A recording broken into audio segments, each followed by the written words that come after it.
안녕하십니까. 2월 20일 월요일 새로운 한 주가 시작되는 오전 11시를 막 남겼습니다. 지난 주말에도 이재명 대표의 검찰 수사를 막기 위하고 27일로 예정된 국회의 체포동의안 부결을 위해서 이재명 지지하는 모든 세력이 총집결해가지고 용산, 남대문, 광화문 일대에서 집회와 시위를 벌였는데 이른바 촛불 승리 전환 동행, 촛불 행동당이 주축이 되고 이재명 대표가 당원들에게도 총동원 명령을 내리고 개딸들에게도 총동원 명령을 내렸지만은 그 참여한 인원수가 언론 보도와 경찰 발표에 의하면 그 전주에 비해서 약 5분의 1 이하로 줄어든 10,000명 내외에 불과하다. 이게 동력이 조금 떨어지긴 했으나 여전히 아주 막장극을 벌였습니다. 수레에다가 김건희 여사의 이 모형과 사진을 걸어놓고 지나가는 사람들이 우산이나 방맹이를 가지고 매질하는 거, 그 다음에 그 지난 주일에 이어서 윤석열 대통령과 김건희 여사의 사진을 그런 인형을 만들어 놓고 거기에 매질을 하는 이런 아주 처참한 저주곡을 계속 연출하고 있습니다. 저는 2023년 2월 이제 말에 접어들었습니다. 이 시점에 이 대한민국은 민심에 있어서 완전히 양분된 현상을 지금 보이고 있습니다. 양분된 현상. 저 북구라파의 스웨덴이나 노르웨이에 가면 저는 거기 가본 일이 없습니다만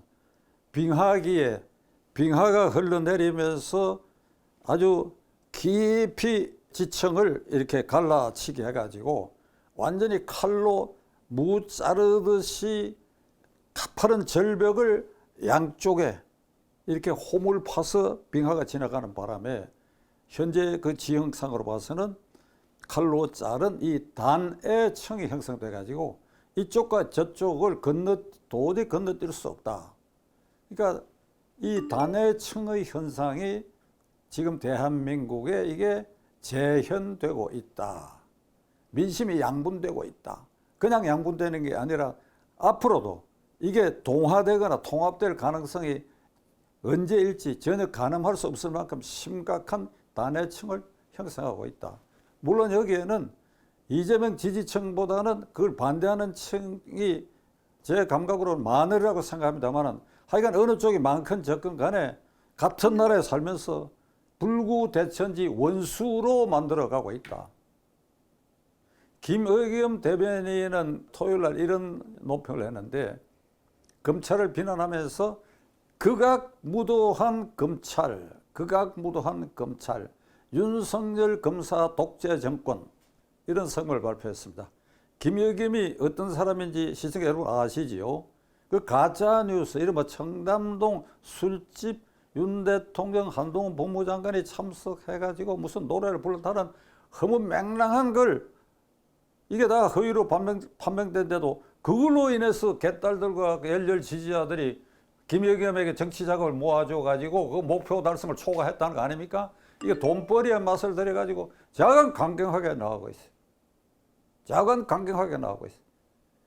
지금 2월 27일 체포동의안에 부의되고 있는 것은 대장동 몸통이 이재명이란 거하고 성남FC의 뇌물성 기부금을 받았다가 두 가지지만 앞으로 쌍방울 대북 송금 사건은 이것보다도 더 국가 안보에 끼치는 해악이나 더 심각한 게 기다리고 있고 그리고 또 재판 거래 의혹, 권순일 대법관이 관계된 이런 것이 수차로 그의 구속을 기다리고 있습니다. 그런데 이재명 대표, 이재명 의원은 지금 어떤 태도를 취하고 있느냐? 아주 매일같이 그의 개인 비리인데도 불구하고 168명의 민주당 의원들을 포로로 해가지고 정치보복, 검찰 권력의 사유화, 정적 제거, 윤석열 검사 독재 정권, 윤석열 대통령이 아닙니다. 윤석열 검사 독재 정권. 그러니까 윤석열의 검사 독재 정권 이런 표현일 수도 있지만 그 이 문맥상으로 봐서는 윤석열은 아직 검사다 이거지. 윤석열 검사 독재 정권. 아까 말한 김의겸이라는 자가 말한 극악무도한 검찰. 이거를 반복해서 이재명 의원 본인과 민주당 대변인, 민주당의 강경파들이 이런 취지를 매일같이 반복하고 자전거를 탈 때 멈추면 자전거가 넘어지듯이 자전거 페달 밟듯이 맨날 밤낮으로 아마 이거 자다가도 이런 구호를 아마 외쳐야 될 것입니다. 헌정사상 과반수 의석을 차지한 제1야당의 당수대표의 개인 비리. 이 개인 비리에 168명의 국회의원들을 완전히 전투태세로 이렇게 포로로 해가지고 그러니까 이런 일이 헌정사상 없습니다. 우상호 전 원내대표, 요 직전 원내대표는 이런 말을 했습니다.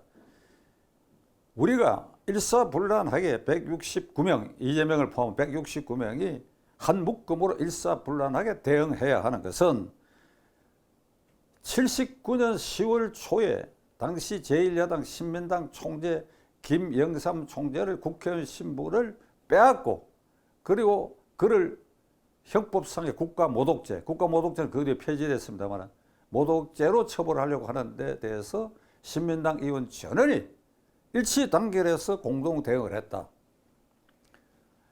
김영삼 총재가 의원직을 박탈하자 40여 명의 신민당 의원들이 일괄해서 사표를 의원직을 던졌습니다. 그리고 한 3주일 뒤에 11억 사태가 일어났죠. 그것에 빗대 가지고 우상호 전 원내대표는 지금 그런 유사 상황이 재현됐으니까 168명이 똘똘 뭉쳐야 된다. 정신 나간 소리,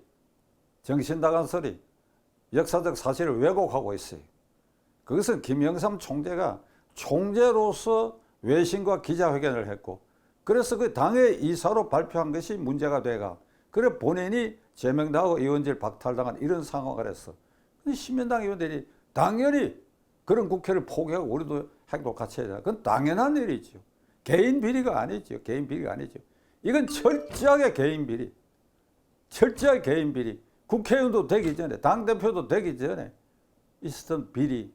성남시장 때 경기도지사 있었던 이런 부패 부정 비리에 대해서 168명이 공동 행동을 취해야 된다고 하는 이런 협박, 이런 올가미를 뒤집어 씌워가지고 오늘날 이 민심을 양분시키고 단내층을 형성하고 그래 이 뒷날 어느 날 이 사태가 진정됐을 때 이거 누가 무슨 수로 이 단내층을 접목해가지고 이 민심을 하나로 통합시킬 것인가를 생각할 때 오늘 아침에 저는 저 자신에게 분노를 금할 수가 없습니다.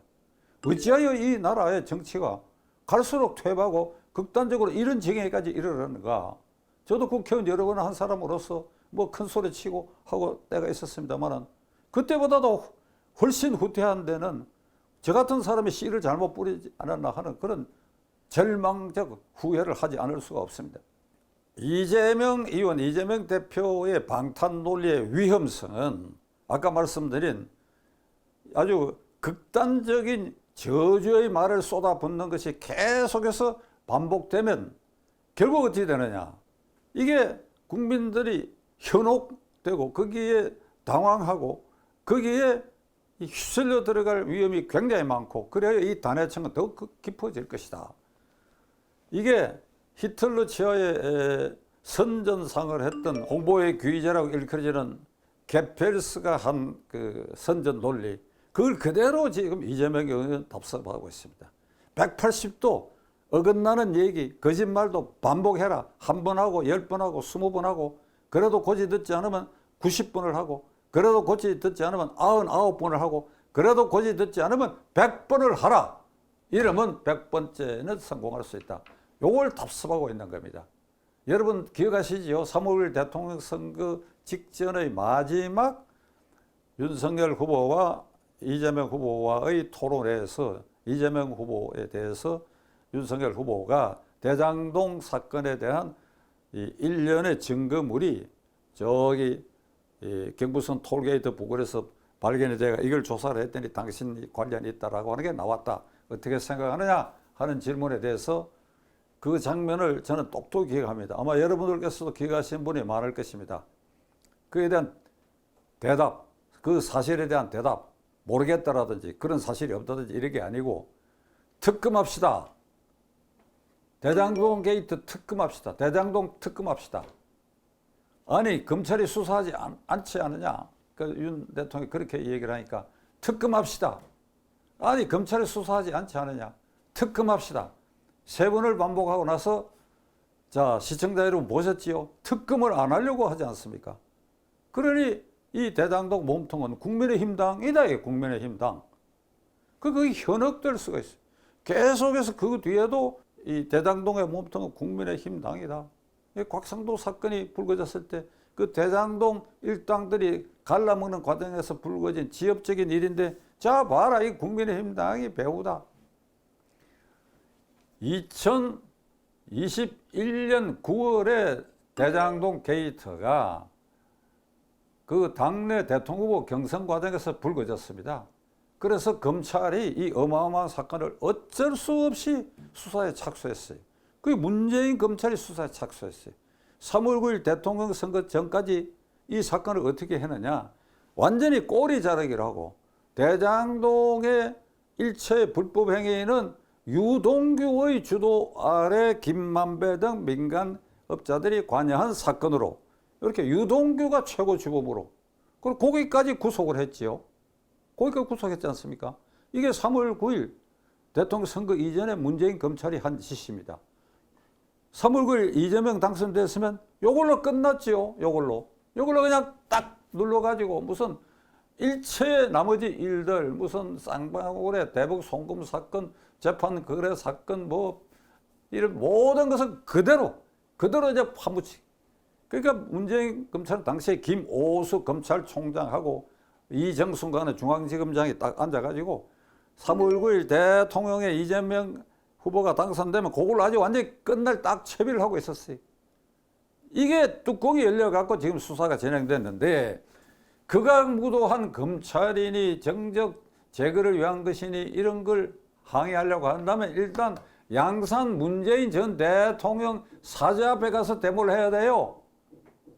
문재인 대통령 아래서 그 지휘를 받는 검찰이 이 수사에 착수해가지고 오늘날 그 실마리를 열어준 거 아닙니까? 그러니까 이 모든 일이 앞뒤가 맞지 않아요. 앞뒤가 맞지 않아요. 터무니없는 일을 하고 있어요. 터무니없는 일을. 개인 비리를 정당 전체의 공동 운명체로 끌어들여 가지고 169명 전원이 책임지도록 하는 이런 일에서부터 앞에 정권이 그를 보호하기 위한 수사를 했는데 그것이 서툴게 되니까 결국 뚜껑이 열린 거라든지 이 모든 것을 우리 종합해 볼 때 이 일을 어떻게 해야 되느냐. 뭐 이재명이가 체포영장이 뭐 동의안이 기각이 되고 그 가결이 돼가 무슨 구속이 되고 한다고 칩시다. 앞으로 이 발전이 어떤 형태로 되든지 간에. 그러나 지금 이 파나온 깊은 이 민심의 단해를 누가 언제 어떤 방법으로 이걸 메꿔가지고 우리 이 공동체가 화합하고 하나로 통합될 수 있겠느냐. 오늘 아침 새로운 월요일이 시작될 순간입니다만 절망적 생각으로 저는 이 한 주의 시작을 맞이하고 있습니다. 요걸 조금이라도 회복하는 길은 168명 의원 여러분들 가운데 28명이 27일 예정되어 있는 체포동의안 의안에 대해서 이를 동의하는 결단을 하는 것입니다. 국회의원을 지냈고 최고위원을 지낸 민주당 소속의 김혜영 전 의원이 어제 그저께 이런 글을 페이스북에 남겼습니다. 이재명 대표는 물러나야 된다. 물러나도 민주당은 꿋꿋이 헤어나갈 길이 얼마든지 있다. 뻔뻔하다 하는 얘기까지 했습니다. 아마 여러분들이 냉정하게 생각해보면 168명 국회의원 여러분들이 이 사태에 대해서 어떻게 해결해야 된다 하는 양식과 양심이 있으라고 생각합니다. 기대해 보겠습니다.